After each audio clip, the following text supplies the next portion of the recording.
नमस्कार विद्यार्थी मित्रांनो, नागपूर महानगरपालिकामध्ये गट क संवर्गातील रिक्त पदे सरळ सेवेने भरण्याकरिता नवीन जाहिरात प्रसिद्ध करण्यात आलेली आहे.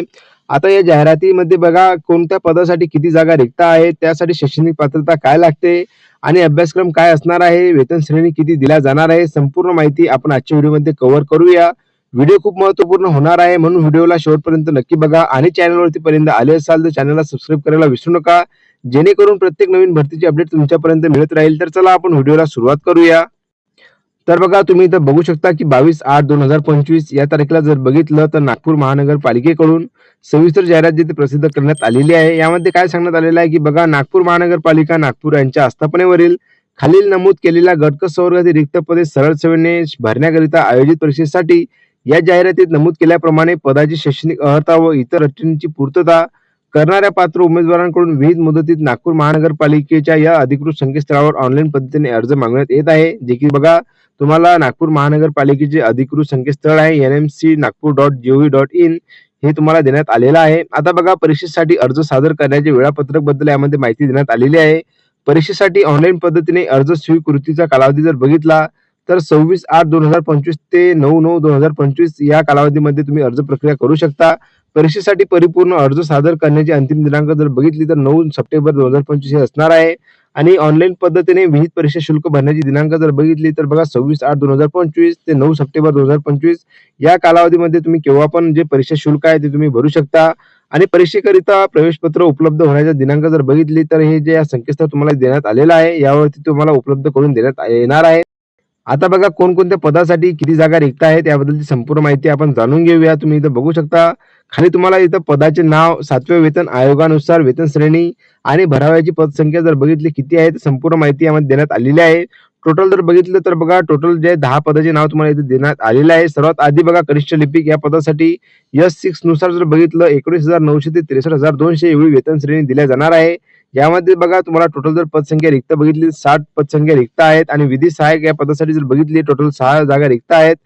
कर संग्राहकासाठी जर बघितली तर बघा 19,900 ते 63,200 S6 नुसार तुम्हाला इथे वेतन श्रेणी दिल्या जाणार आहे. यामध्ये जर बघितलं सर्वात जास्त रिक्त पदे यामध्ये दिसून येणार आहे 74. आणि त्याच्यानंतर जर बघितलं तर कनिष्ठ लिपिक म्हणजे की या पदासाठी जर बघितलं तर तुम्हाला सर्वात जास्त रिक्त जागा दिसून येणार आहेत. ग्रंथालय सहाय्यकसाठी बघा 8 जागा रिक्त आहेत. स्टेनोग्राफरसाठी 10 जागा रिक्त आहेत. लेखापाल रोखपालसाठी 10 जागा रिक्त आहेत. सिस्टीम अॅनालिस्टसाठी 1 जागा, हार्डवेअर इंजिनिअरसाठी 2 जागा आणि डेटा इंजिनिअरसाठी 1 जागा आणि प्रोग्रामरसाठी 2 जागा, अशा टोटल जर बघितली तर 174 जागेसाठी ही पदभरती करण्यात येत आहे. आता बघा, यासाठी जर बघितलं तर काही पदासाठी अनुभव पण लागणार आहे. आता कोणत्या पदासाठी शैक्षणिक अर्हता किती आहे संपूर्ण माहिती मी तुम्हाला सांगणार आहे. ते माहिती सांगण्या अगोदर बघा, व्हिडिओला लाईक करा, जेणेकरून बघा अशाच नवीन भरतीची अपडेट सर्वप्रथम मी तुमच्यापर्यंत आणत असतो, म्हणून चॅनलला पण सबस्क्राईब करून ठेवा. आता जर बघितलं कनिष्ठ लिपिक म्हणजेच की ज्युनियर क्लर्क भराव्याची रिक्त पदे जर बघितली 60 आहेत. तुम्हाला इथं भराव्याच्या रिक्त पदांचं सामाजिक समांतर आरक्षणाबाबतचा तपशील खालीलप्रमाणे राहील, जेणेकरून बघा तुम्हाला यामध्ये सांगण्यात आलेलं आहे की कॅटेगरी वाईज तुम्हाला किती जागा रिक्त आहे, तुमच्या कॅटेगरीमध्ये संपूर्ण माहिती देण्यात आलेली आहे. आता बघा, तुम्ही इथं बघू शकता अनुसूचित जातीसाठी पदे किती रिक्त आहेत, 7 पदे रिक्त आहेत. आता अराखीव म्हणजेच की खुल्या प्रवर्गासाठी जर बघितली ओपन कॅटेगरीमध्ये तर बघा 14 पदे यामध्ये रिक्त आहेत. टोटल जर बघितली 60 आहे. बघा, यामध्ये संपूर्ण जे कॅटेगरी वाईज म्हणजे की जागा किती रिक्त आहे संपूर्ण माहिती देण्यात आलेली आहे. प्रत्येक पदासाठी तुम्ही ही जी माहिती आहे माझ्या टेलिग्रामवरती शेअर केलेली आहे, त्यावरून तुम्ही संपूर्ण हे बघू शकता. आणि नक्कीच तुम्ही जेव्हा अर्ज करसाल तेव्हा तुमच्या कॅटेगरीमध्ये किती जागा रिक्त आहेत ते तुम्ही आधी बघून घ्या, त्यानंतरच तुम्ही अर्ज करा. आता बघा, यामध्ये जर बघितलं तर तुम्हाला हार्डवेअर इंजिनिअरिंगसाठी जर बघितलं भरायची रिक्त पदे 2 आहेत, ज्यामध्ये बघा जास्त काही व्हॅकन्सी आलेल्या नाही आहेत. फक्त कनिष्ठ लिपिकसाठी जर बघितलं आणि जे कर संग्राहक आहे त्याच्यासाठी जर बघितलं सर्वात जास्त यामध्ये रिक्त जागा दिसून येणार आहेत. आता बघा, पदनिहाय आवश्यक शैक्षणिक पात्रता जर बघितली तर कनिष्ठ लिपिक आणि कर कर संग्राहक या पदासाठी जर बघितली, दोन्ही पदासाठी तुम्हाला शैक्षणिक पात्रता समान दिसून येणार आहे.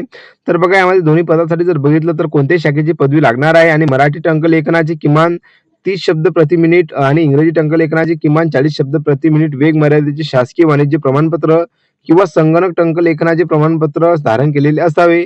संगणक अर्हतेबाबत शासन वेळोवेळी निश्चित करणाऱ्या धोरणानुसार आवश्यक पात्रता.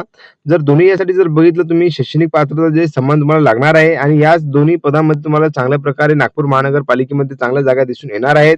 विधी सहाय्यकसाठी जर बघितलं मान्यताप्राप्त विद्यापीठाची विधी शाखेची पदवी लागणार आहे आणि शासकीय, निमशासकीय, स्थानिक स्वराज्य संस्थेकडील न्यायालयीन कामाशी संबंधित पदावरील किमान 5 वर्षाची नियमित सेवा किंवा सत्र न्यायालयातील 5 वर्ष वकिलीचा अनुभव तुम्हाला विधी सहाय्यक या पदासाठी लागणार आहे.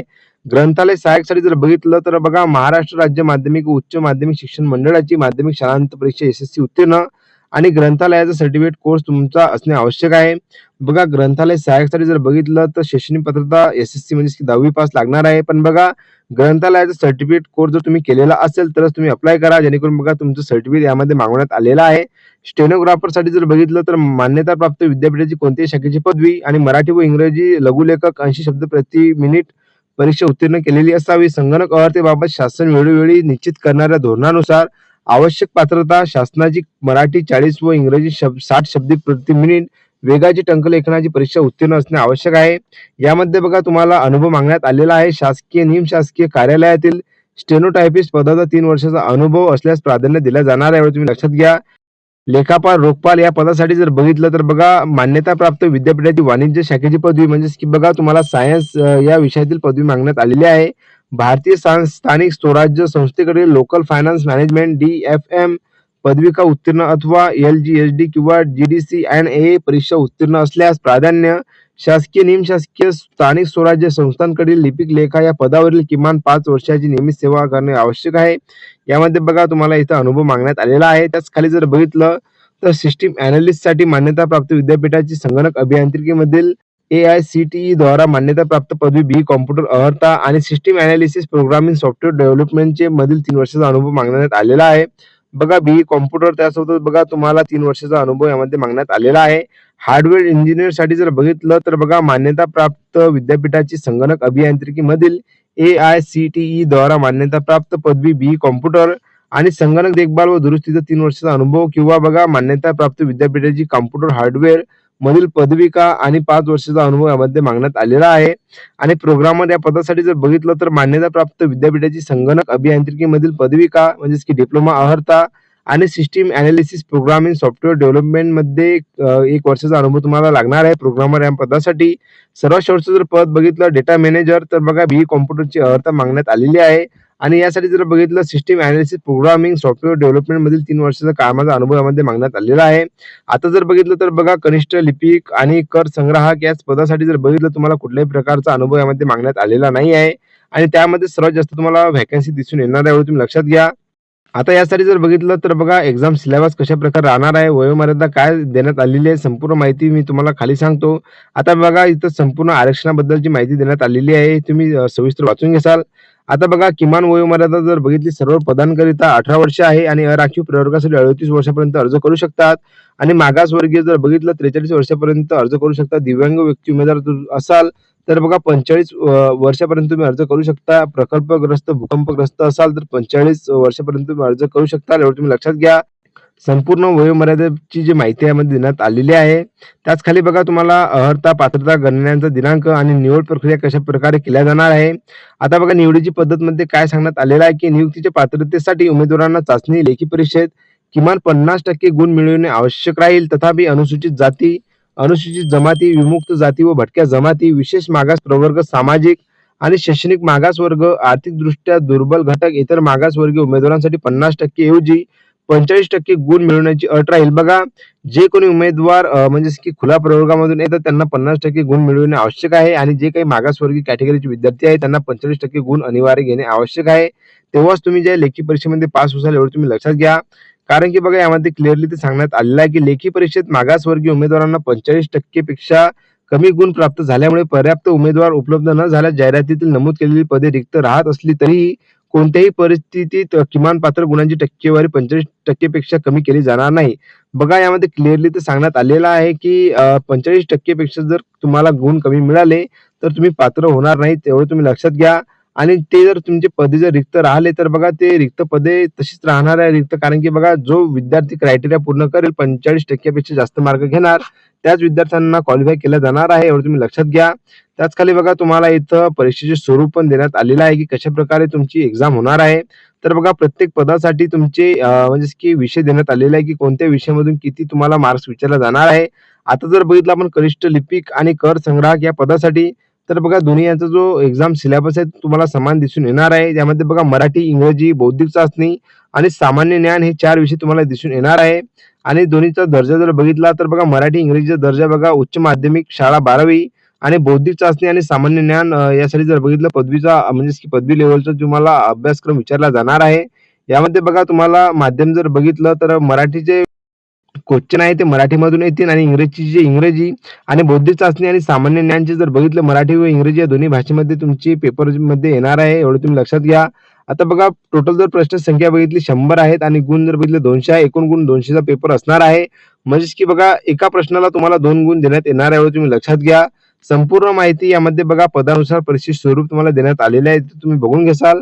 आता बघा या खाली जे पदे तुम्हाला दाखवण्यात आलेली आहे त्यामध्ये जर बघितलं तर अनुभव मागण्यात आलेला आहे आणि दोनच जर पदे बघितली तर बघा कर संग्रहालय आणि कनिष्ठ लिपिक या पदासाठी कुठल्याही प्रकारचा अनुभव यामध्ये मागण्यात आलेला नाही आहे.